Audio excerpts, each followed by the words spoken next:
Yeah, maybe the chewing gum was a bad idea. Away from the mic. And then... Huh? Woo! How's it going, guys? Hey, this is Andrew And Akshay. and Akshay. Sorry, I said my name first, so I was Yeah, like, I was waiting for the whole comment. Yeah, it kind of just. hey guys, it's Caleb and Andrew and Caleb and Akshay. And Akshay. And Connor. And Connor over there. Yeah, Connor Who's in that? the We got an corner. audience. We have a live studio audience.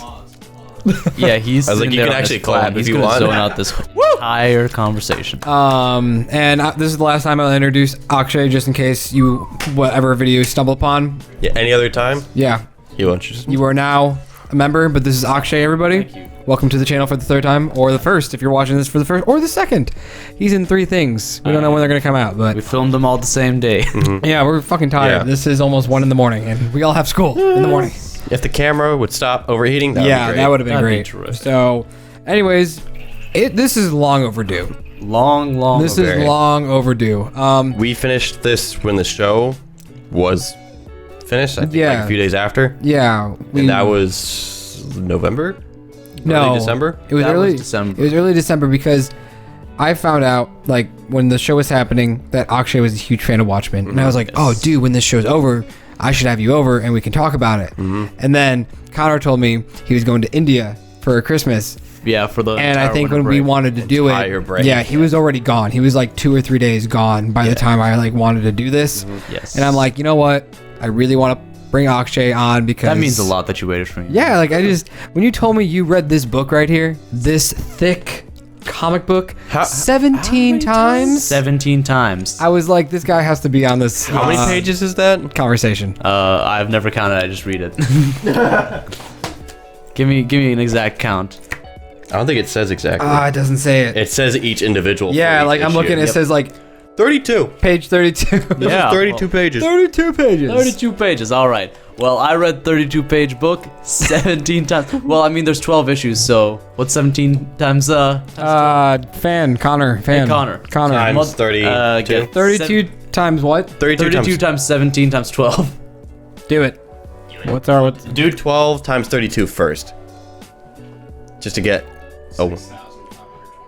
Yeah, there we go. I mean, 6,528. yeah. I don't know if that's guaranteed. Like every Yeah, every the average. Let's say like the average is there. That's still a lot. Yes, and That's I've a read lot. it many times. Yes. And so 17 times. Yes. as we stated, Yes. And just to show, we got the deluxe edition on the front. There we go. We got the super cool holographic. you box can't really set see over it, there. but like it fades from the Snyder actors to their comic characters. Pretty Yes. cool. Hey, you guys are actually seeing the movie. Yeah, you're seeing the movie, but Actors. if you like, you can't see it ever, but we can Right. see it. Yeah, We, just we your head don't, we will don't work. feel like. And then what's in the middle? The middle is just the actual movie, but just kind of like Right. I think The like collector's edition. the collector's edition is just all the characters together. I have nothing to show off the show. I don't think there's really anything to. We don't have a no, poster. yeah, A lot of the Nothing's released promotion yet. hasn't Yeah. started, like actually started, like post. Yeah. So Oh, you know your sweet butt that Regina King is going to be all over that? also, just to first off, if you don't know, we all are Atlanta based. We all live around the Metro Atlanta area. This was filmed in Atlanta. Yes. And I want to just kick it off with this guy because we just established that he has read this 17 times. Now explain this. Okay, so I'm an enormous Watchmen fan. I'm also an enormous fan of Damon Lindelof, and so when I heard that Watchmen was gonna be done by him, because I love The Leftovers. Season 3 is one of my favorite seasons of TV. So when they announced that Watchmen was being filmed here, I spent so long trying to get to be an extra, and then I did. I did. Really? I was an extra in Watchmen. And here's the thing, though. The scene I filmed, I did not know what the fuck was going on. When it started off, they basically just told me, hey, walk around here, walk around, do this, and then lay on the floor, you're dead. That's basically all I was told. Guess what? As a lifelong Watchmen fan, I got to die in the fucking squid attack at the beginning of In episode New 5. Jersey, right? Yes. Yeah. I was not. The thing is, literally, they're just like, you're in a fair, walk around. You Yeah. get to do this thing. I died in the squid attack. Were you able to like kind of tell from like what style clothes people were wearing? I mean, yeah, at I the could tell it time? was the 80s.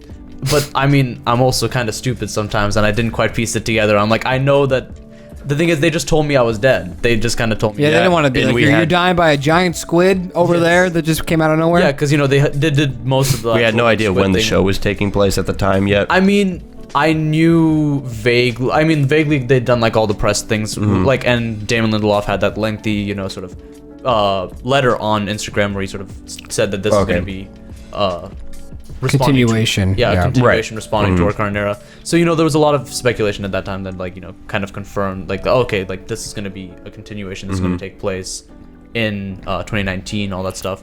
Can you see yourself? You can see me in one shot, yes. Really? Still pretty cool. I had longer hair back then, and that's actually, I think, why they chose me, because 80s. Yeah, 80s. yeah. That's perfect. Yeah, I had, like, long-ass hair to my shoulders. There's the shot where, I can't imagine Dang. There's the shot where, young Wade is talking to the Knot Tops, and, Right. it's one of the singles of him talking to them. I'm in the background. Yes. And then I'm sure that I'm in that big shot where they're pulling out and, Right. scattered bodies.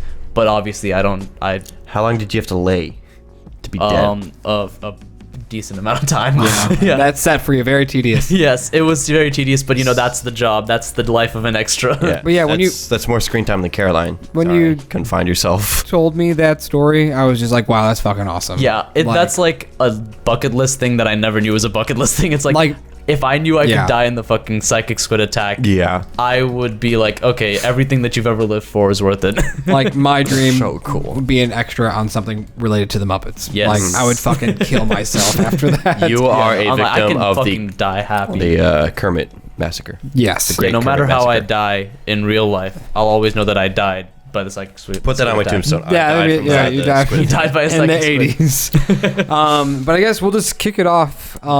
Should we just talk about the movie real quick? Yeah, I guess we'll talk about. Adaptation? Yeah, Actually, are you a big Alan Moore fan? I'm an enormous Alan Moore fan. Let's talk about the comic, then the movie, then the show. We'll talk about the comic first, movie, and then we'll talk about the show. Dive in there. So Also, he is a crazy looking dude. yeah, he's I guess here. psycho. He is a He, Rasputin looking. He claims to be a Mofo. descendant of Rasputin, even though that's not actually true. Okay. To me, he looks Spiritual. kind of like a Manson. Yeah. He looks a lot like Charlie Manson. Yeah, he looks like there are a few shots. He looks like a prison era Charlie Manson. So I read it. I bought this whole like package right here that's pretty much being displayed. I bought it on Amazon Prime Day 3 years ago. Oh, right on. So and then I read the book. So I read it about 3 years ago. And I've only read it once. So I read it back in high school. and you've read it 17 times. We've established Yeah, that. But and I've read it for the first time when I was in middle school. When I Okay. was I think I was about Dang. 12 or 13 years old. So that's a short time span. You're 20. I'm 20. I'm about to be 20. Oh, dang. Yeah. You are a youngin. So not even a decade. You've had this Yes. book for 8 years. You said 12? Yeah. I started when I was 12. I read it first when I was 12. 17 times in 17 8 times. years. Yeah, in 8 when, years. did you read it leading up to the show then? I read it once before the show started. Yeah. Gotcha. Yeah, that was my reread. Because here's the thing. In middle school, I loved this novel, and I kind of had it just in my backpack, and it was something that I was always rereading. Oh, yeah. And so a lot of my rereads happened in middle school, and then in high school, I reread it a few times, and then like right before the show, I was like, okay, well, it's been a few years. Let me prop open the book again because the show's about to start. Yeah. So a little bit of a tangent. I've talked to Matt about this. I like the art style and all. I'm not the biggest fan of that like vintage comic book look. What would you think if they ever like just wanted to do like a new like modern look for the comic? Don't change the writing, just have like a new art direction as like a different edition. No changes, just a different art style. I guess I'm the wrong person to ask because I have such an enormous love for Dave Gibbons' work. I'm an enormous fan of every bit of the artwork to the point that like even when I was watching the movie and like he was recreating panels, I'm like, this is not the panel that I know and love.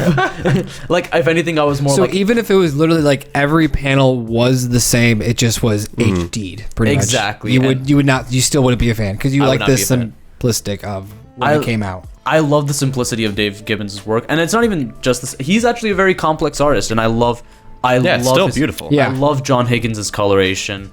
I love the design of his characters. Like, there's one of my favorite frames from the entire comic. Is the frame from the original comic where you see Ozymandias explaining that he's killed the comedian, Right. and it's him holding the comedian over his Right. head, the blood trickling over his face. It's all red. It's beautiful. It's fucking brilliant. It's so terrible, and he's got the most great segment. crazed look on his eyes. And then I saw that shot in the movie. I'm like, that sucks. I mean, some things you just can't adapt. Absolutely. So, And if anything, I'm gonna be honest. Like, I really like, as much as I admire like the love of the comic to be like, I'm gonna literally use it as a storyboard for the film. I was actually hoping if you were gonna do a film adaptation, you would resist that urge and try to make your own images. okay, yeah, I You see can that. have your homages, but yeah, try to have like your own style to it. Don't Absolutely. literally take panels and try to recreate it. Because you're never gonna be able to improve Yeah. or even compare. Is my thing. Yeah. That's why I mean, like, some like vague tie into the show, like when the show showed Manhattan in Vietnam. That's why I loved that shot, because I was like, this is so distinctly different from the show, grounding in a different medium. Yeah, they didn't reuse Dr. Manhattan doing his old laser thing above Vietnam. Like, it was just that sweeping helicopter shot of his legs that looked so like faux documentarian that I was like, this grounds what existed in the comic in a completely different medium, in a different context, because this is footage that people would have shot if they lived in that world. So I guess we already did kind of segue into your feelings about the movie so far. Yes, just a little bit, yeah. Like, do you like when's the last time? totally hate it? When's the last time we've seen it? Not totally hate it. I've only seen it the one time. I watched. Theaters? No, I never saw it in theaters. I think I watched clips of it like on TV. Like I remember like watching. I mean, okay, I remember watching the sex scene definitely when I was a kid in California with my cousin. He wanted to be like, dude, you want to see this? But when I bought this, all my friends and I we watched it. We watched the director's cut. Yeah. So that had like the Tales from the Black Freighter. yes, which was I was just like, what's going on here? Like this is interesting. I do want to revisit it. Just to. Because You guys like don't have to go to school tomorrow. Let's watch after this. it's just a rough story. It sounded like making this movie, Yeah. and like, more totally against it. Like he said, I'm pretty sure I'm not gonna quote him completely, but he said he wished he never sold the rights. Yeah. Yeah. So Has he come out talking about his thoughts on the show at all? Damon Lindelof approached him for his blessing, and Alan Moore said no. yeah, he's pretty angry about And- everything. He's mostly just like very rejecting of any kind of adaptation of his work, and I understand, because Watchmen, the TV show, which we're about to touch on my thoughts, is the only good true continuation or adaptation or any kind of transfer of his work to a different medium that has happened yet. across the board that has to be a universal decision that everyone Yeah. thinks is the best. Yeah, At some point, none of us have gotten to a level where we've created something like this where people say this is the greatest comic book or graphic novel of all time. So when your piece of art is, held on such a high mantle, of course you're not going to want other people to take their interpretation of it and make something else. So I totally get that. But at the same time, the show's fucking awesome. The show is fucking I'm, terrific, I'm yeah. glad we got that. And now I wish like they should make like a prequel 10-part episode of the actual book and just do Oh, that. right. Yeah, That'd be cool. I was thinking about exactly that, because around the same time that they announced the TV show, they announced that they were going to be doing like an animated film of the original comic. Okay. I wouldn't mind if they did an animated film with the same art style of the original one, but now taking the actors from the show and using essentially their interpretations of the classic legacy characters to essentially redo this animated adaptation of the original comic, beat for beat, moment for moment, just to give people context if they love the show but don't understand it fully. Like Do if you you think had like, you can fit the whole graphic novel in like a 2-hour movie? I don't know if Animated movie? I would wanted them to do it a movie. I Right. think probably as like a miniseries. Yeah. Yeah, like a And you can have- 3-part, You can have hour and a half Yeah. thing each exactly, part. and have like Jeremy Irons as Adrian Veidt, because Like that had to be a huge reason why they took out the squid monster in the movie. It's like you couldn't put the beats to develop that in the adaptation. Okay, so I think that's just I think the reason why they took that out is probably because it might have just been too weird for mainstream yeah, I think audience. That too. that's why I think they took it out. And They were so just like, this doesn't make any sense. touching upon my thoughts on the movie, I don't hate it altogether. So I think that here's the thing. I think that there's plenty of things that the movie does right. I mean, I think one thing that people always talk about is the Dr. Manhattan entire sequence, which I think is perfect. Like, I do agree that I think that entire sequence is as emotionally raw, as genuinely confoundingly, esoteric and strange and non-linear as the book is. And it touches upon everything while also using the Philip Glass music, which is, such a fucking terrific choice. the thing is, the problem that I think comes down to the entire movie as a whole is no matter how well written an adaptation of Watchmen is, Zack Snyder is inherently, in his style and in his sensibilities, the wrong choice to take on Watchmen for this reason alone, that if you look at Zack Snyder's work, he is a filmmaker entirely built on like myth-making sensibilities of the most epic and grandiose and maximalist style. He's all about scenes and moments and not connecting those together. And beyond all things, his heroes live in a sense of grandiosity where they're the centerpiece of their entire world. It's a very Ayn Randian kind of like exceptionalism where he creates protagonists that are the best at what they do and the absolute centerpiece. And that goes completely against the comic, which, I mean, is built on this whole idea of these people aren't exceptional. That in this comic that has these heroic people, they are such ordinary people and they have such ordinary people problems that they're such unexceptional figures to look at. I mean, in fact, Alan Moore is literally the opposite of Ayn Rand in that sense, that he gives credence to every single person that lives within a society. That's why we have an entire arc within the comic, a whole subplot based on just a newspaper stand owner who is like just trying to ward off one kid who keeps reading his comics for free. That comes to such an emotional catharsis in the story because they're as important to Alan Moore as Adrian Veidt is, as Dan Dreiberg is, as Laurie Japeszczyk is, you know. There were only like 2 characters in like the comic that were actually like super. Obviously Dr. Manhattan, and then argue Veidt. You can like, argue super Veidt, strong absolutely. and insanely and I smart. mean, you know, he catches the bullet at the end of the comic. God, I fucking was his love whole- that. Yeah, I'm very glad the show brought that back. Yeah. Yeah, you know, and so that's the problem, is that when you've got a myth-making filmmaker who presents his protagonists as these exceptionalist, brilliant, like... I don't know if he mentioned it before. This is full spoilers. Yes. Yeah, I mean, stuff it's been before, out for yeah. well over a month. Yes. So it's Sorry, the go on. season Let finale. me cut you off. And that's the problem, is that when you're trying to make these lasting... You're trying to make icons out of ordinary people. Yeah. You remove the complexity and the nuance, and people who are meant to be viewed as flawed are viewed instead as heroic. And that comes down, especially in the portrayal of Rorschach in the movie, who comes off less as a deranged lunatic like he is in the book, who needs help, who desperately needs help, like a horribly troubled man. Yeah. Instead, in the movie, he is a Batman-esque anti-hero Yeah. who's not only presented as moralistically obtuse, but moralistically correct in everything that he does. It's hard not to like make those characters similar when he is such a great detective in the comic. Absolutely. Then again, if you think about it in the comic, he's going only on red herrings. Like, he only follows red herrings, and by pure coincidence, he finds Veidt's thing. And that's all. I think it's literally the problem of the movie. It's just a problem of framing. Yeah. It's like they've got all the beats there, they just framed them incorrectly, and you need a good, like, the right director to frame it properly. Yeah. And I think that's the biggest problem, because I mean, we almost had three other directors who took on Watchmen who I think could have been better. Originally it was Terry Gilliam who was going to do it in the 90s. And then after that, it was Paul Greengrass who was going to take it on. I think I knew that one. Off of the original David Hayter script that was rewritten.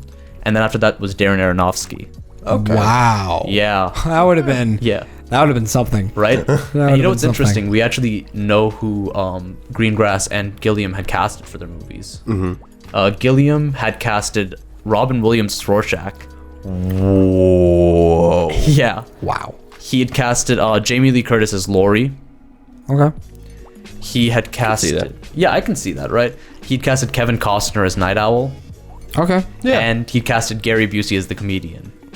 Okay. Yeah. Whoa. Right? You got That something to say? And so he hadn't casted Veidt or Dr. Manhattan. Then with Greengrass, he had casted... Can UC comedian and Veidt? That'd be amazing. I would be okay with that. Yeah. And then Greengrass had casted Joaquin Phoenix as Dan. Great choice, I think. Hilary Swank as Laurie, another great choice. He'd casted Ron Perlman as the comedian. Makes a lot of sense. Yeah. He'd casted Paddy Considine as Rorschach. Character actor. He's in The Outsider, actually, right now. What else is he from? Have you seen The World's End? Or Hot Fuzz? Yeah. You remember in Hot Fuzz, the The two like mustached cops. Oh yeah. The long-haired one with the straight hair, that's Paddy Considine. Okay. He's a great- He's just gonna look up a photo. Yeah, Probably pull help up me the out. picture. But Yeah, and then he'd casted Jude Law as Adrian, which I think is a terrific. yeah, Jude Law. Wow, that would have. Yeah, I love me some Jude Law. and I think all three of those directors are more. That's a place. I know. I'm going. Well, nothing's coming up when I put it. How do you spell Patty? Paddy, DDY. That's why. and then Con. Yeah, nothing was consonant. But I think at this rate, I want to dive into the show now. Yes. I think Yeah, we- no, don't really recognize him. I've probably seen him somewhere. Oh, yep, I recognize him. Yeah. Yeah. And the comedian No, he was gonna be Rorschach. Rorschach. Okay. Yeah, Perlman was gonna be the Perlman. comedian. That's right. I'm But okay anyways, with all those castings, but Busey as buff comedian.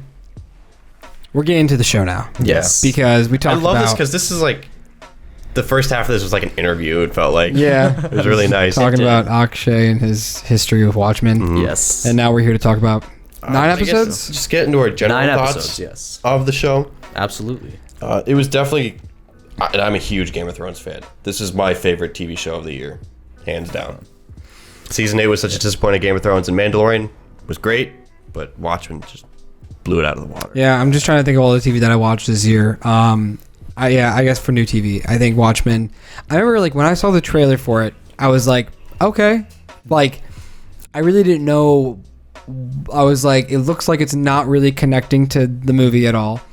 So I was I didn't really know what to think, and I was like, okay, it has some Regina King, awesome. Because like we didn't Don see Johnson. any familiar faces. No, there was Right. nobody that. Yeah, everybody was new, and so I was like, okay, this is interesting, but it, and then when the show like aired and everybody was like gushing over it, I was like, okay, let's watch it.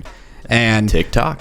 by the end of the first episode, when you see Don Johnson dead, Fucking hanged. hanged, you're like, oh right. shit, okay, they kill him off. Which Like, actually killed my theories early on when I thought that he was going to be Dan Dryberg, which the show like straight up like was teasing all of us about. Okay. Like, they put Under the Hood Hollis Mason's autobiography on his desk, and then you have him flying the owl ship to the point that it's like Yep. the show very much knew that people thought that that Don Johnson was going to be Dan, was going to be Night Owl. I think I said that too. yeah, I think Yeah. you had the theory for that. Yeah, Yeah, I think had it was like hitting the nail on the head when you saw the Night Owl ship, inspired ship. and then literally they just fucked with us. It was And actually they spectacular. never like mentioned the dude. Yeah, Which- I mean, they do actually mention They it. mention There's a ton- him. Yeah, but- that's my first point. Is like there's a ton of Easter eggs. Yes. And so it's like For me, like it was like it a felt like field you were day. leading it up to like drop him at some point. Yes. You even said that like it was the senator that said he could get the owl out Senator of his Keene. cage. Yeah. And so I was like, you're gonna get him out? Yes. Yeah.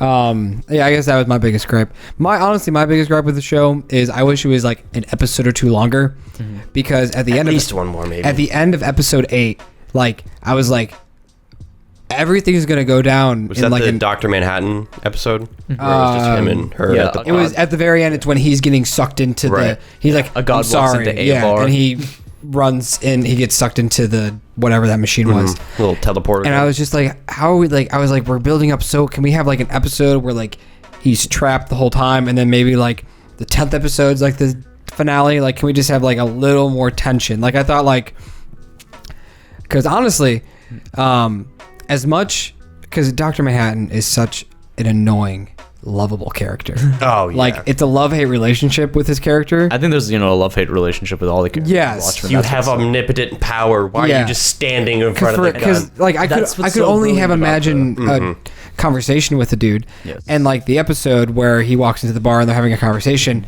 I love that episode, but I hate it at the same time because he's he's everywhere at the same time, and so Because the end of episode 7 was such a cliffhanger of like, oh my god, Dr. Manhattan. And then episode 8 dropped that tension. It was oh explaining. fuck, I should tell everything. Akshay. I don't think you know this. And then we went back up. Oh yeah, go ahead.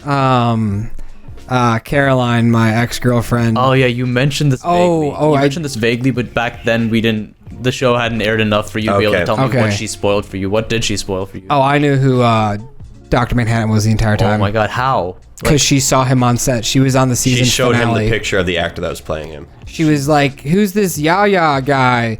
And she's like, "He was all blue." And I'm like, "Stop!" And like, she was like, "What? He was naked and blue." I'm like, "Stop!" Literally, like the worst you can say about Yes. spoiling this character. Jesus And fucking because, like, Christ. you know, with the first episode, they established that he's on Mars, you know, building castles and Yeah, stuff. absolutely. And the whole time, It's saying this guy was dressed up as like a bat. It was like, I don't want to know. yeah, like I was so. And then, like, when the episode happened, like when, you know, she like hammered him Yeah, and all literally that, gouges his. and like fucking I brain. like sighed and I was like, that was it, Caleb, because he was like freaking out, and I was like, Yeah, because he was walking. I was like, he's probably gonna be Dr. Manhattan. and I was like, he is like, so yeah, that was my big disappointment. Like, And that's very unique because how you watched the show was totally different Yeah. from how we watched Yes. it. yeah, like the whole like, and so like it's. I want to revisit the show, especially because I think this is the only thing we're gonna get. There's definitely not gonna be an next. Yeah, I don't another feel like season. there's much of a room to explore. This is definitely a one-season script. Yeah, And and it so all like capped off, so you can. it's fun to watch it. It's fun to gonna rewatch it and know the whole time that he is Dr. Manhattan, even though he doesn't know he is. Yes. which is cool. But still knowing that that, was an that's him. interesting take on it. Though, speaking of that, prospects of a second season actually tie a little bit into my one gripe with the season finale. Really? Yeah. And once again, I must preface this by saying that I actually think the show is fucking terrific. I was for so long so against all adaptations and continuations of Watchmen. Okay. I read before Watchmen. I think it's terrible. I read Doomsday Clock. How long before Watchmen? You mean like how long before Like TV the- show the- did I read the before Watchmen? No, the time setting of. Each ones are different Okay. because each volume takes place with a different character. It's Okay. like one is before Watchmen for Adrian Veidt, Right. one's before Now, what about Okay. the DC? Doomsday Doomsday. Clock. Yeah. I like it even less. Really? Yeah, I feel that Is Doomsday that just Clock more like has this- fan servicey? it's very fan servicey, and it also plays into the idea that these characters are superheroes, which they are Right. not. Yeah. Once again, I mean, you can put Dr. Manhattan up with Superman, and that's about it. that's all that it's built on. Like they bring back the comedian for no reason. Mm-hmm. They're like, oh, he survived his death by teleporting, I and mean- then it's like Adrian is supervillain all of a sudden instead of Okay, I can see that conflict. because that's like what's awesome about the book and the movie and the show is that they're just people. Yeah. They're people. They're like, and they have all the flaws that people do. Like Exactly. Adrian's an absolute egomaniac. Oh, you think? Guys, what the fuck was his name? It was like episode 3 or 4. The dude in like the jumpsuit, the Lube silver Man. What the fuck happened to Lube Man? So, having read PDpedia, I know What? who Lube Man is. What? It's Agent Dale Petey. Agent Dale PD. Yeah. Because he was getting information on. Oh my Angela. gosh. Yeah, on Angela. He had the frame. What the? It's Okay, it's, I don't like it's that. Petey. You had to read the PDpedia for that. Yeah, like the PDpedia tells you at the. I don't know why I just thought that was There just was such a nothing fun in the show scene. that That was such a fun scene. What I liked about that though is that it made the world feel lived in. That Yeah. it's like they don't have to explain this thing because this is just Yeah. a part of the world. It's not. You a know part what? Of the He story. probably had a bottle of lube somewhere next to him Yeah. in like oh, another and they scene. actually confirm what the lube is. It's canola oil. Dude, I fucking love that. That just randomly popped, especially when he goes into the sewer and you're just Yeah, like, oh. I think Matt's reaction to that was like the best because he was just like, "What?" Yeah, like, and I think Angela's reaction is the best. The fuck? Yeah. That's how I would be like, just a bystander, be like, what the fuck just happened there? Because what was she? She was dropping a bag into like the river. or She was something? dropping his Wheelchair. Judd's, yeah, no, was she dropping the wheelchair or was she dropping Judd's? Oh no, she gave the clan ropes to Looking Glass Yeah, to yeah. Wade, and she was dropping the wheelchair off the Okay, side of the because she thing. cut it up and everything. Yeah. And but yeah, no, like I was Fucking against lube, man. all continuations. I Thank was you for against- remembering that. Yes. That was I was against all adaptations, continuations. I'm like, you don't need to do Watchmen like after the original comic. It's perfect. And when the show happened, it really, I felt like the show very much rectified a lot of the things that I felt the movie got wrong for me. Like immediately from the first teaser, we see that the show is acknowledging the alt-right, really horribly racist and xenophobic tendencies of the original Rorschach from the comic. Like, it was also dealing with one thing that I think is something that people overlook, is that everyone thinks that this journal at the end of the original comic is like a smoking gun kind of thing, that, oh, this can blow everything open. And it's like, no, it can't. it's just because- from one guy. And on top of that, the journal ends with Rorschach just saying, I think Adrian might be responsible for killing the comedian. It says nothing about the squid dropping. It has no evidence towards the squid dropping or anything else. It has no Okay. evidence towards Dr. Manhattan. And on top of that, Rorschach sent it to an alt-right newspaper that's basically the equivalent of Breitbart. And he's a mentally unstable criminal that the government has disowned and that people are afraid Okay. of. So the thing is, even if his journal got published, it's not like it would give the entire population, everyone's like, oh, Adrian Veidt did it, which is the one problem, which is the immediate problem with Doomsday Clock, because Doomsday Clock is like, oh, everyone read Rorschach's journal and all of a sudden Adrian's on the run. It's like, it doesn't work like that. So Right. I thought the smartest thing from the first trailer, it shows Rorschach is a symbol of white supremacy because Rorschach is a white supremacist. And Rorschach, and I mean, people are going to dispute that in the comments, I think, possibly. Because even that's, like that, weirdly enough, is a controversial opinion. And yeah, I mean, I can understand the people who say that, oh, Rorschach just represents absolutism, but I'm saying that his absolutism is also tied in with very directly homophobic and sexist and misogynistic and racist tendencies. I guess I really forgot how Rorschach was ideologically in the comic, because it's been like 7 years since I've read it. Yeah. He's very different in the movie. Because that was Yeah, one the thing movie's a lot. I was like so weird about, was like, why is this white supremacist group taking the Rorschach mask and like making him look even worse? Because I never thought he was that bad as far as like white supremacy. You know, the thing is, in the comic, he has a lot of these horrible tendencies. Like, he speaks very derogatorily about his thoughts that Adrian Veidt's, in his mind, a homosexual. He says, like, horrible things about people of different races and women. And the thing is, though, the book goes far enough to show that this is also a mentally unstable man. Right. Who, at the same time, his thought processes aren't in the right place, which is not an excuse or anything. But at Right. the same time, there's a complexity to it where you're not all of a sudden thinking that, oh, this is very explicitly a horribly racist person. It's And he never went to the extent of doing physically racist stuff. to there's no people. hate crimes. Yeah. No. And so it's on top of all that. I thought that it was finally a good thing that the show took his journal and used it as exactly the way that it'd be reacted to in an actual culture.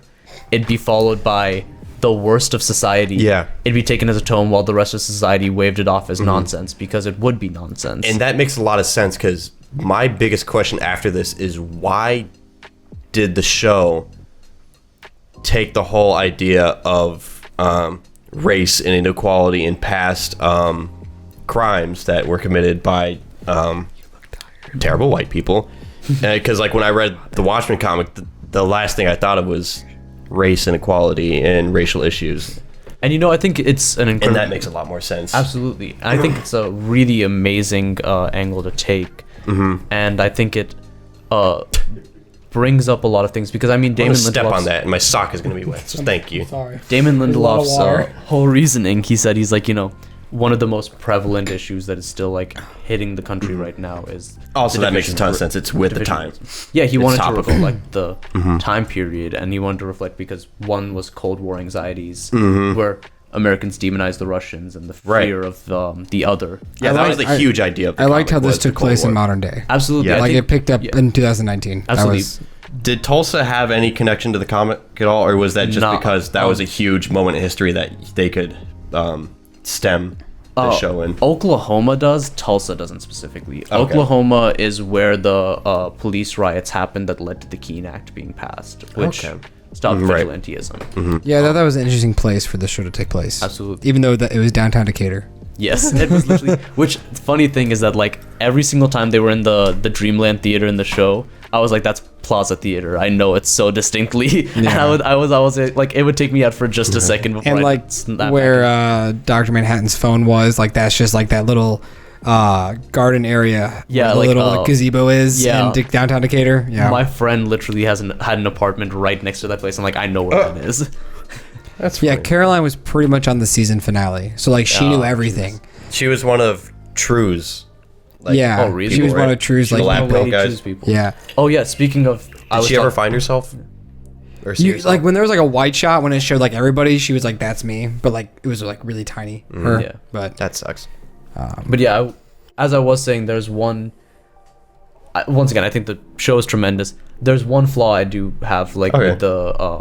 with the finale, that I think if the actual show explored in a second season, I think would give a little bit of rectification for what I feel doesn't quite hit in the finale, and that is the arrest of Adrian Veidt.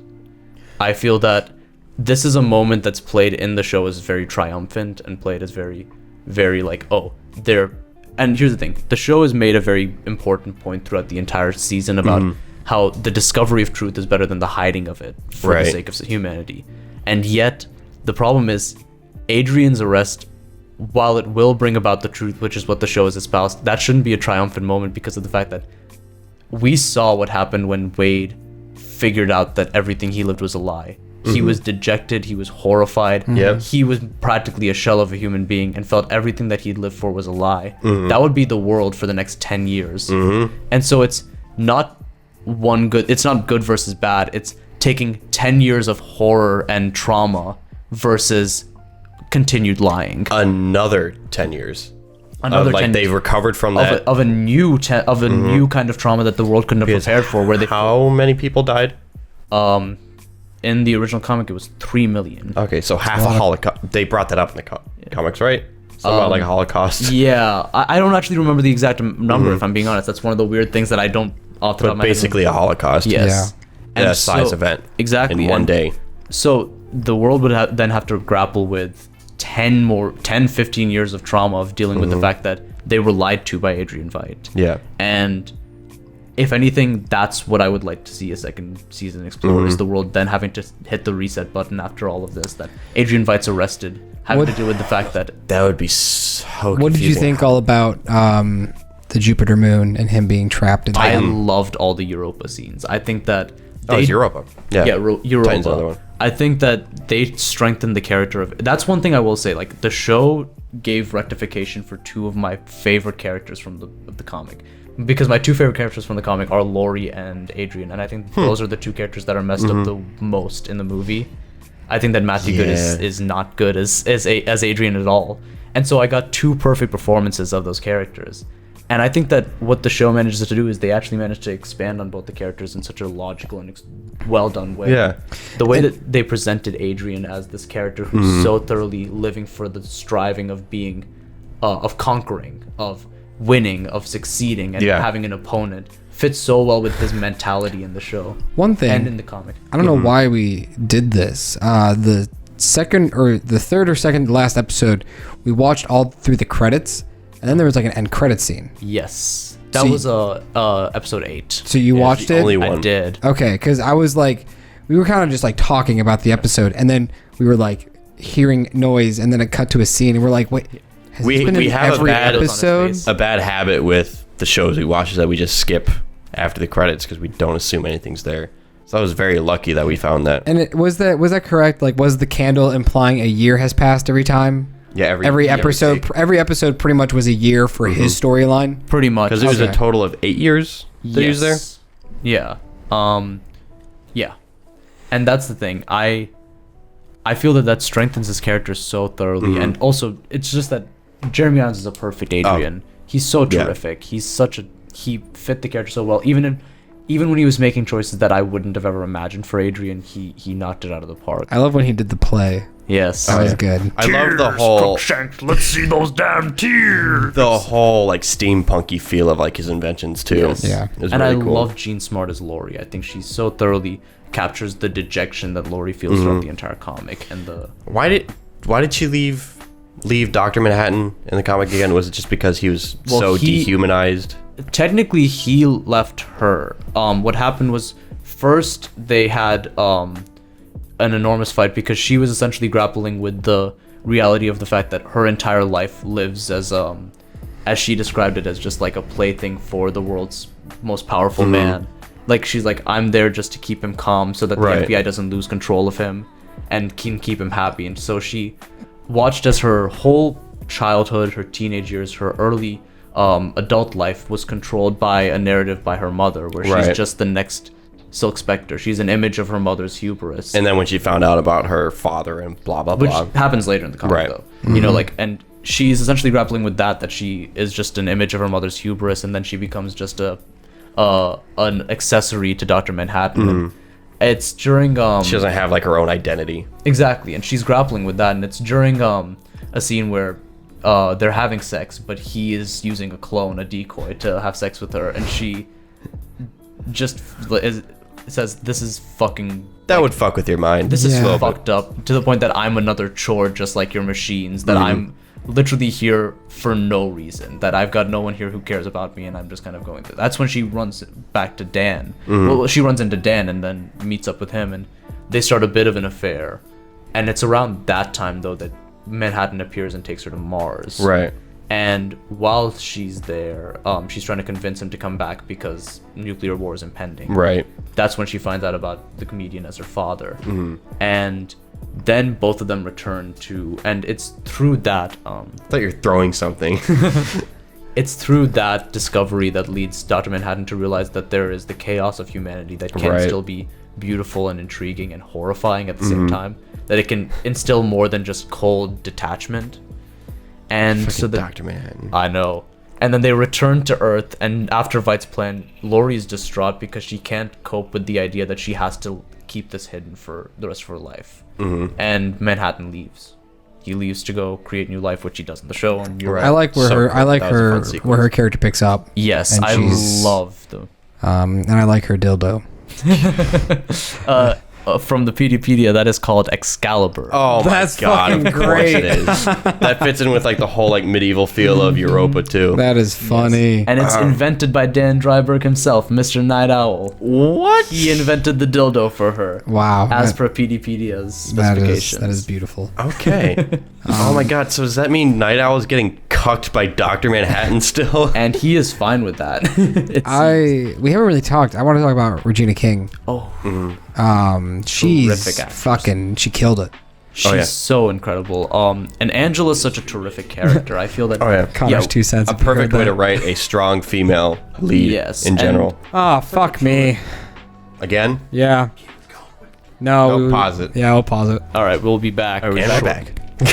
We Now back? we're back. Sorry guys, it's just been a hot night with the camera, so we have been recording a lot. So January in Georgia and it's only 60 degrees. Absolutely, it's Climate great. change isn't a thing, baby. but we were talking about Regina King and and- just how she kicked ass in the show. And I think it's so true. Like, she's such a fucking tremendous. I mean, Regina King is a fucking terrific Yeah, actress. already. And Angela Abar as a character, I think, is amazing because the Watchmen comic doesn't have like a central character, but this show does.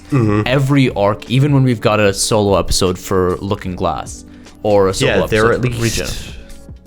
Or 3? Was there another episode that did a solo look? Lori Lori gets the second one, I think. Lori, The Looking third. Glass. So Looking Glass gets second or fourth? fifth. Fifth? Yeah, A Little Fear of Lightning was the and episode. then Okay. technically, I forgot his name, but her grandfather. Yeah, Will gets a solo Reeves, with This Extraordinary Being, the episode nostalgia. 6. Yeah, episode. which Hooded Justice, which we'll unpack that reveal a little bit later, but I think it's amazing how they wrote a character who is central to every other character and every other thread, and every thread of every other character ties to make her such a complex character. Like, it's not like she's just present for everything else. Why do you think Dr. Manhattan fell in love with her? Do you think it's because of her willingness to try to change fate? I think he fell in love with how deeply human she is. I think he started off meeting her with purely the intention of the realization that he had to meet her. I think Okay. his immediate attraction to her was just perfunctory in the sense that he knew he had to fall in love with her. And the love that formed after that was entirely from So is that already like a fate thing? Like it was decided already that he had to fall in love with her? I think he, you Well, know, 'cause he knows everything. Yeah. Right? So like Purely omnipotent. he's omnipotent in the sense that he can see every Yeah. decision, and I think his meeting with her in the bar was based so solely on his A-bar. A-bar, exactly. That joke. Yeah, a god walks into a bar, which I think his meeting of her. This is my theory, obviously. You know, like This and isn't is this theory that you brought up before? No, this is a different theory. Okay, okay. There's a different theory, We'll but get you know, into this is that. my interpretation of it is that I feel that his meeting with her and his starting of the relationship is based on what he saw in the future and what he had to do. All of the love that had formed was from the deeply human Cal side when he became Cal, when he had abandoned Right. Manhattan. Yeah. And when he regained those memories, he also gained the love that he already had at the core and could truly tap into the deep humanity that Angela had Right. as a person. And that's when you see the I think the most beautiful thing was when he was dying in the finale, that you'd see him saying for the first time and acting human and saying, I don't want to die alone. Yeah. And that's after him looking back on only their relationship. Which is that also why you think Dr. Manhattan feels like, I felt like his character was different in the show, like he felt more human and less godly, dehumanized. You know, I think Because he didn't have much emotion in the comic at all. He didn't. I think what they try to do with the show is to rein him back into a human. And I think the reason why the comic goes out of its way to show that, you know, Dr. Manhattan, he is dejected to the point that he doesn't try to change anything. He does what he's told. Because, I mean, the human he wasn't a man who had the ego of Adrian Veidt or had the power glorification of Lady True. He was a normal man, a person who strove for the most normal of things, which was love and intimacy. And as such, when you can't form those connections because of your power, because of your omnipotence, it's the power that's wasted on a man who doesn't want it. It's very poetic that he was able to find love, or what he thought was love. Absolutely, because he's truly just a human. He's just a normal man. He doesn't have the ambitions of even Will Reeves. It's funny because Will Reeves himself says he could have done so much more, but Will Reeves is a different person than John Osterman was. And the thing is, who John Osterman is very much dictates who Dr. Manhattan became, which was a dejected person who couldn't see any purpose in intervening on human life, because he's not the kind who finds joy or glory in that. And I guess that's kind of like a question or piece of like real life Superman. Like, why does Superman care about us at all? And it was because he was rooted as a human since he was a baby. Exactly. Like, he was Clark Kent. Superman was the alter ego. It wasn't. Clark Kent was the human, you know. What happened to his girlfriend when he was John Osterman? So Janie Slater was his girlfriend who he met right before the accident. Okay. They spent 2 or 3 weeks together, and okay, so not even lots of time. Yeah, like they'd gotten close, and he was a person who was very like closed off, was very isolated, didn't have much in terms of like your stereotypical scientist dude, kind of, and very much a dejected kind of like not really a dejected, but you know, a loner of a kind of person. He found a genuine warmth and intimacy with Janie, and during that time he fixed her watch, which he left in the intrinsic field generator.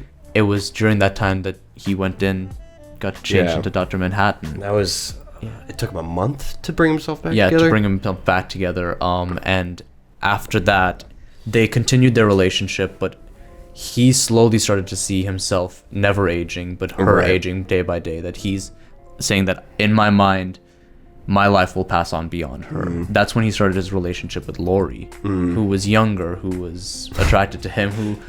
It was a very selfish kind of attraction, but it's the kind of thing that he sees that his life has to extend beyond what his partner's is. And then later on, Janie Slater is key to him leaving Earth and going to Mars, because you remember her revelation of her cancer diagnosis and blaming it on Osterman, which we find out in the comic isn't the truth, that Osterman didn't give anyone cancer from his radioactive self. But it was a decent it was jump to conclusion there. It was a jump to conclusion, but Adrian actually orchestrated that because... Adrian hired Janie Slater, hired former associates of John Osterman, anyone who was close to him, in a business that then pumped them full of radiation by filling the unsafe That's kind of like a Dark Waters. It's very Dark Waters kind of situation. It was all for this, so that because he said that the only unpredictable person is Dr. Manhattan, so I need to get rid of him.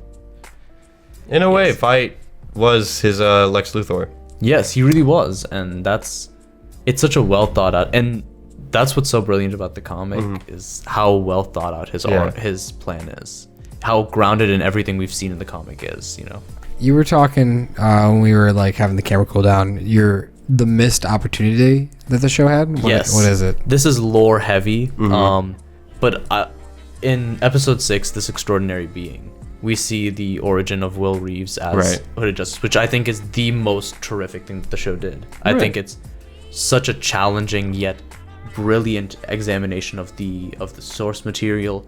It gives new light and a more depth to a character that is present, but paints everything else in a completely different context. And on top of that is such a great conversation about how masks and how heroes create a sense of belief in the law in us.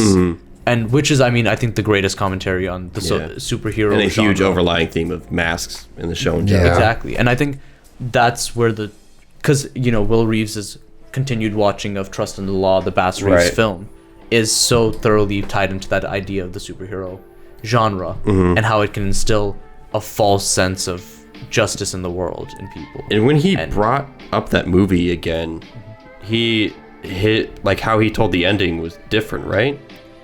Like, because in the first episode, don't they go after the sheriff? They don't actually. No. The people in the town, and this is where the missed opportunity comes for me. It's a tiny one. It's just something that I think could have been really interesting. But if you notice throughout the entirety of This Extraordinary being the story of Will Reeves' Hooded Justice, you see that he keeps thinking about Trust in the Law. He keeps thinking about Bass Reeves. He keeps viewing his experience as Bass Reeves, his experience as a police officer against the experience of Bass Reeves, where the town accepts him and says, "Oh, you are our hero of the day, and we should hang this criminal." And That's what I meant. The sheriff was the guy he caught. Yeah. and he can and he dispels the crowd by saying, "There will be no mob justice. Right. Trust in the law." Here's where I actually think the missed opportunity comes in. So, obviously, he wears the same hood, like the Bass Reeves outfit that is in the movie that he watches inspires his Hooded Justice And outfit. the same with A-Bar. Exactly. Same thing. Absolutely. One thing that you notice in the film, the white sheriff that Bass Reeves catches with his Right. lasso has a very distinctive look of a thick mustache and salt and pepper hair and a certain kind of clothing, like, do you know where I'm going with this? The comedian. Okay, yeah. Oh, okay. In many ways, to me, he resembles the comedian in his specific haircut choice and his mustache, to the point that he resembles him enough that it feels intentional. Yeah, because the comedian had the gray hair. Yeah. Yes. Gray Yeah, hair. yeah. Well, now I want to go back. So- just watch that. Exactly. And so now think about this. All that we know about Hooded Justice from the original comic is that we didn't know his identity, that he could have been a strongman named Ralph Mueller, and that he could possibly have been killed by the comedian. The only other thing we know is that Hooded Justice stopped the rape of Sally Jupiter by the comedian. And so to me, my imagination was that we were going to get a scene, because we already got a scene in the episode where he tries to get Nelson Gardner, Captain Metropolis, to get the Minutemen to help him stop Cyclops, and he turns it down saying that this is not a Minutemen mission. And that really grinds against his belief in the truth of justice. And so imagine this, a scene where Hooded Justice, Will Reeves, stops the comedian from raping Sally Jupiter, a man who is the exact spitting image of the villain from the movie that he adored so much. Right. And rather than having the mob embrace him for stopping this man, the comedian's let back into the Minutemen, which happened in the original comic. That he's let back in, and all of the effort was for nothing. Huh. Yeah. I can see that. I guess they just wanted to keep the narrative more on like the A-Bar part instead of more of that backstory stuff. Also, I totally forgot that one interrogation scene with the second Hooded Justice. The white one. Or the Hanged Man. The documentary that the whole first two episodes The are dude that building had up. that rope around his neck, and there's the police officers, and they had like the tape or the confession And he of like his pulls lover, his mask off and and then he beats him up. Yeah, like the American Where did that go? hero story with Yeah. its examination of the whitewashing of the true trauma of these characters, which I also think is I think what's interesting about the American Hero story, a lot of people have talked about how the original comic is an examination of the superhero culture in response to all of the other superhero comics. I think the show is more interestingly enough an examination not only of the superhero genre, but and in some ways an examination of like the superhero genre as it is, you know, with its prevalence in TV and film right now with Marvel. Right. But it's also, I think the show is more interested in viewing Watchmen and how it's perceived in the current superhero landscape. And that's where the commentary, I think, of American Hero Story comes through, because it's the rewriting of these stories of true, like, human type characters with true flaws, in a sense of complete sensationalization with slow motion and violence and brutality and nonsense, like it does show in American Hero Story. There's just a lot. There's a lot to unpack in This show was, Yeah. and Watchmen in general, just such a huge commentary on superheroes in general. Absolutely, and I think it's just a terrific science fiction story as well. It's a brilliant political satire that captures, even if you view it outside of the context of superheroes, it's a brilliant political satire. And that's where a lot of the genius from Alan Moore comes in. Is you can look at it from that different lens. And that's what the whole like thing of like who watches the Watchmen, it's looking back on itself. And as we're reading it, Absolutely. I don't know how this man has constructed this whole story. What's your favorite episode? Favorite episode is probably This Extraordinary Being or A Little Fear of Lightning. I feel that Man, look at this guy. He knows the titles of everything. How many times are you gonna watch this show, you think? I'm gonna watch the show very frequently. Is the say the first one again? This Extraordinary Being's the nostalgia one, Yeah, right? the nostalgia That's one. my favorite episode. Yes, I love and that A episode. Little Fear of Lightning is the Looking Glass episode. Wade Tillman. I felt that was so true to not only Watchmen as a comic, but also true to The Leftovers. It felt the most Leftovers-y. Okay. Do you think that I don't have much stock in this like theory, but do you think Looking Glass is kind of like a spiritual successor, or just a reminder of Rorschach, like the true Rorschach with the whole mask thing? He kind of has the same build as him. I think, Not saying they're similar in any way, but just like look and feel a little bit. okay, I think that there was an interesting article I read somewhere that I can't remember what the title is of it, but they actually broke this down very interestingly, in the sense that Rorschach was a critique of the sort of Steve Ditko, the Question character, which was a representation of these very horrendously like alt-right sentiments that he felt very much fit within the political, like the representational, I don't know if it's The Question or Mr. A, one of the two, but was very much a representation of very, very bad beliefs, very, very corrupt and horrible political beliefs that Alan Moore was very much against. That same character, though, later on into the 90s, after Watchmen had been written, got a revitalization, and his beliefs were switched far from that instead into a more representation of Eastern philosophy of peace and Buddhism and Zen, and a representation of the true human condition itself. And I think that was a super interesting article, because it then points out the connection between Rorschach and Looking Glass, where Looking Glass visually represents Rorschach and yet is instead a representation of beliefs entirely outside of himself. I like that. And an evolution of this kind of moral absolutism that Wade absolutely exhibits as well, but him dealing more in the sense of Zen and impartiality and true trauma at the core of him. It's big brain time.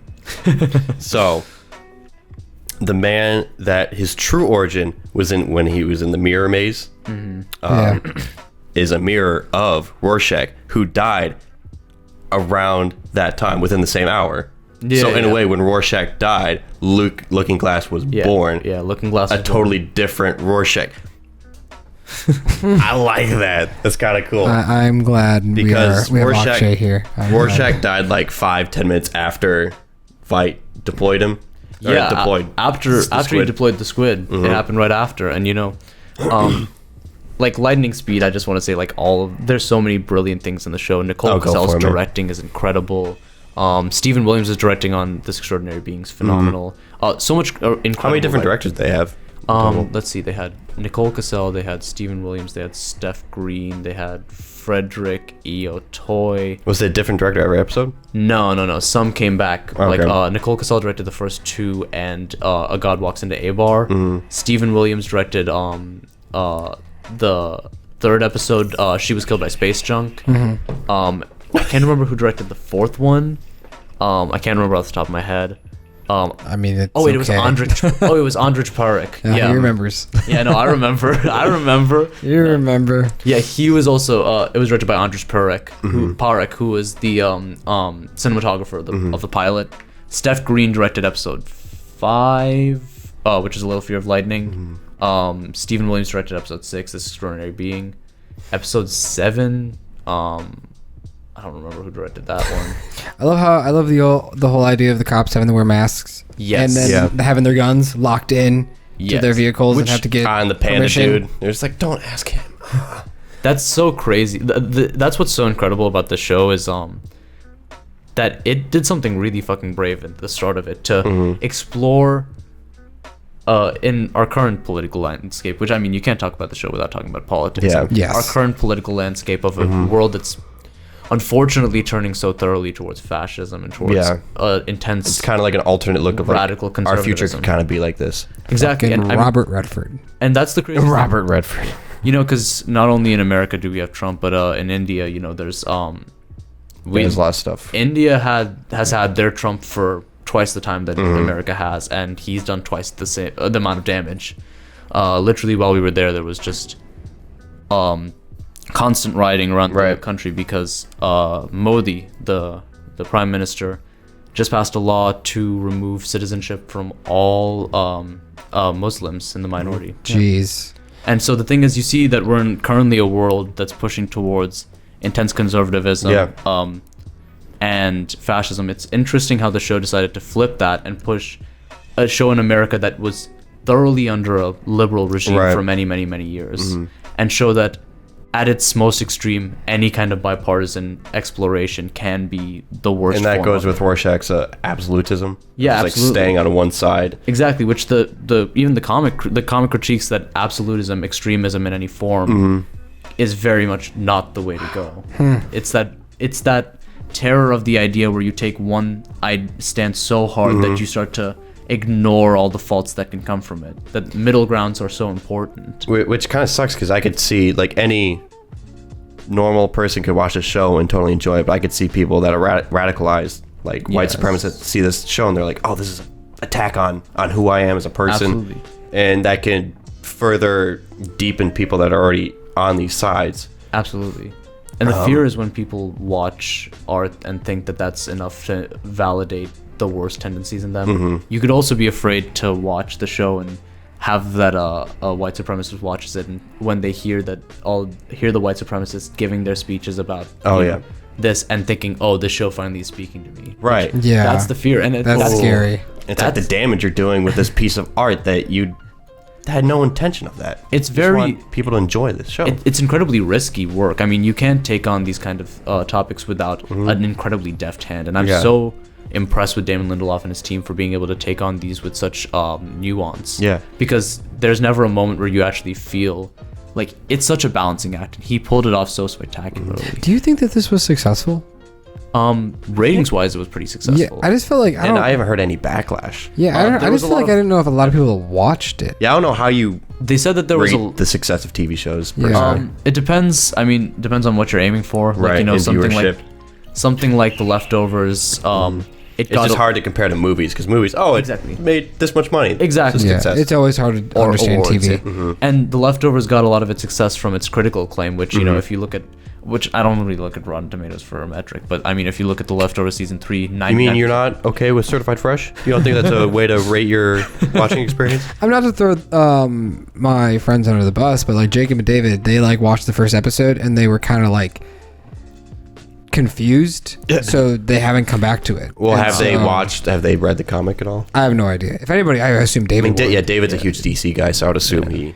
But like I don't know. I just feel like I don't watch that many YouTubers, but like I just don't feel like a lot of people It's on weird. YouTube has been talking about it. I never really saw like it won some, like it's been winning awards and stuff for It's- like it's the ending best up with- show of 2019. Absolutely. And I think it is from what I've agree. watched.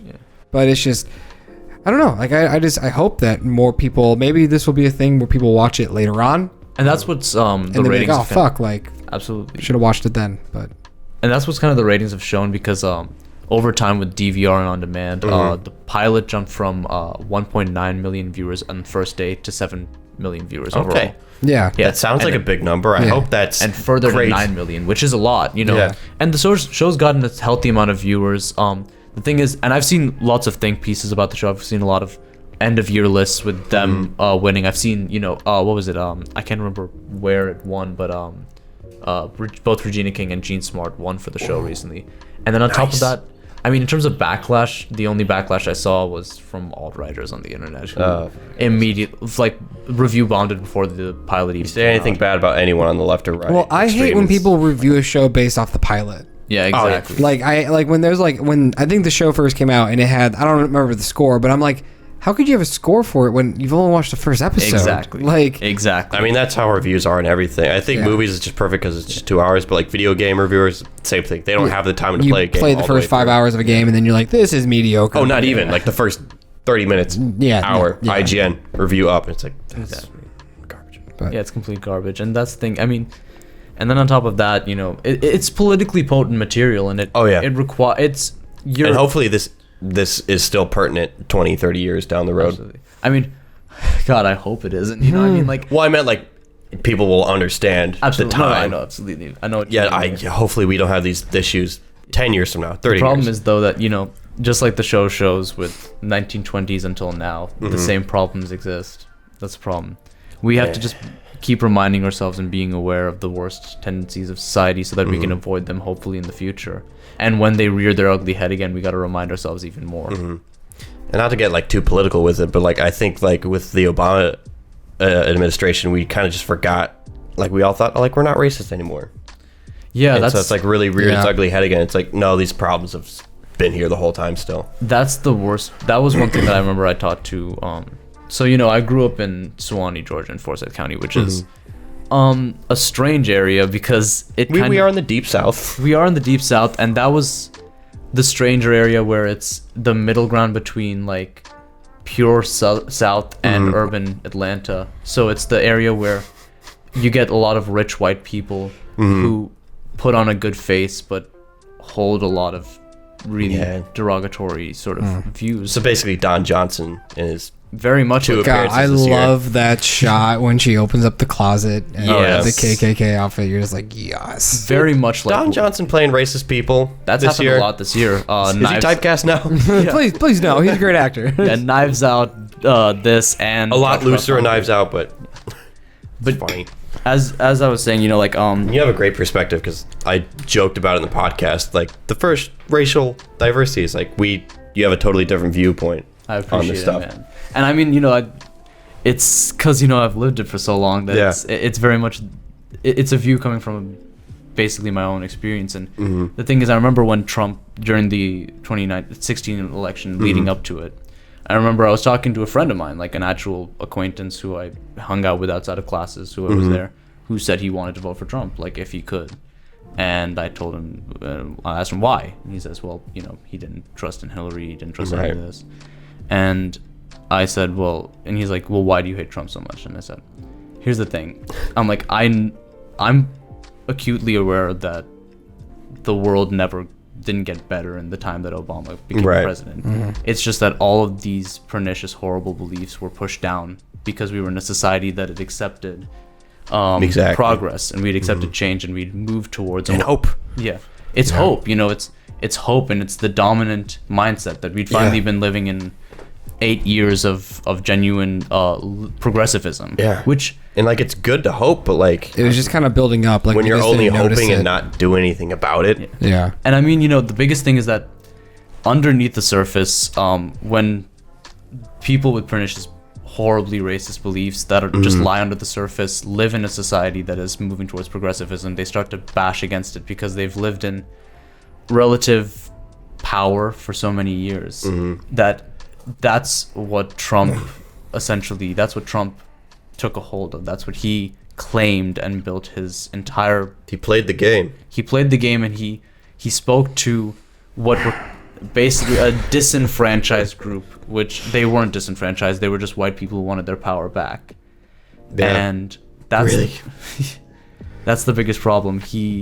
I remember this person, he's like, well, why don't you like Trump? And I'm like, here's the thing, I grew up in the United States immediately post 9/11. Yeah. I had several years, actually most of them. Oh yeah, were you born in 99, No, 2000? 2000. 2000. Damn. He's turning 20 this year. You fucking young right. boy. You ain't a 90s baby. Yeah. And as I grew up, I faced a lot of people who I couldn't even imagine.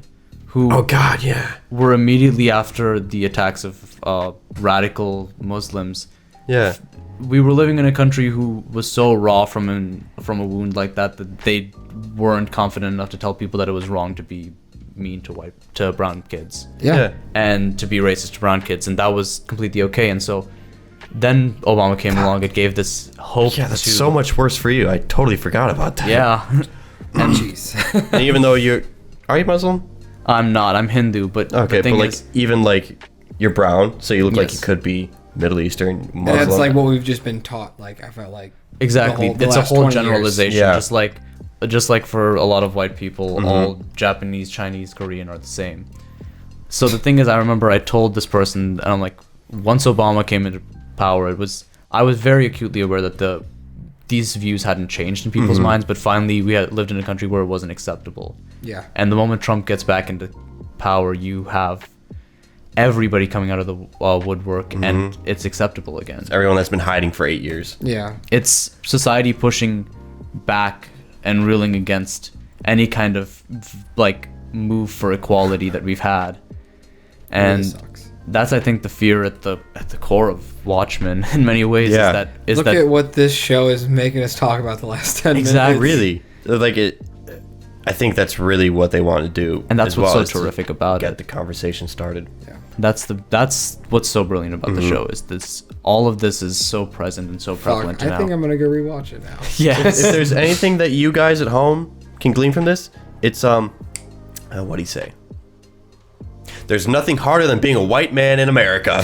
Just kidding. That's a quote from the show. Don't come at me. That was just a funny moment. I knew white people would get mad at seeing that. And you know that's there's so many people who are saying that now and who truly believe in it. I'm like, no, you don't understand It's hard. not hard. It's not hard, dude. Yeah, it's Like- just not as easy as it was for you before. People Yeah. have been in such a minority for so long. We haven't even had anywhere near the hardship at all. Yeah. It's like, just take it. Shit. And you know that's that tension at the core of the show where you see that these people start to build underneath the surface of a society that's moving towards progressivism and telling them that these horrible beliefs that are horrible aren't allowed anymore. And it's people vying for power once again to get Yeah. back to a place of complete power and complete subservience from the minority. Just stop being a bitch, everybody. Yeah. I mean, to And, the point and where stop blaming other people for your own problems. the senator Work on it was yourself. going to, take all the Dr. Manhattan's powers and Oh god, it was lovely. He just turned into a pool of blood. Yeah. Guts. Exactly. That was so cathartic for me. But that idea that he said of swinging the scales back in balance, the scales, even with a level of progressivism, they're never back in balance. No. White people have owned and abused for so many centuries that just 8 years. Centuries. Yeah. Centuries. Exactly. Just centuries of power. 8 years of an Obama presidency doesn't mean that the scales have tipped in our Not favor. even It's going to take decades Yeah. or more centuries of work to Exactly. fix this stuff. And come in a few months. It's going to be really interesting what's going to be going on absolutely. in our Oh, yeah. country. What's- I just saw that Andrew Yang was in the debate. Yeah. Right.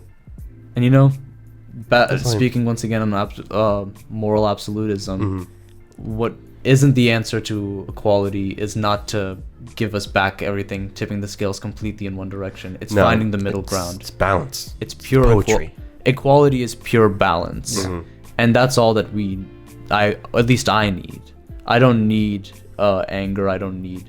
Well, I mean, I'm an angry person when it comes to these things. But I don't need aggression. I don't need to punish. I don't need to Right. challenge. I need just, you want to equality. be equal. Because like Yeah. there's those people out there that's like I know as like a part of like the Black Lives Matter movement. It's like our turn to put you down and give you all these years of hardship. So now we're even. Yeah. It's like, and I don't think that's the answer. And I think that You don't need aggression. exactly. Aggression isn't the answer to aggression. Aggression will make you feel better. Aggression will, Yeah.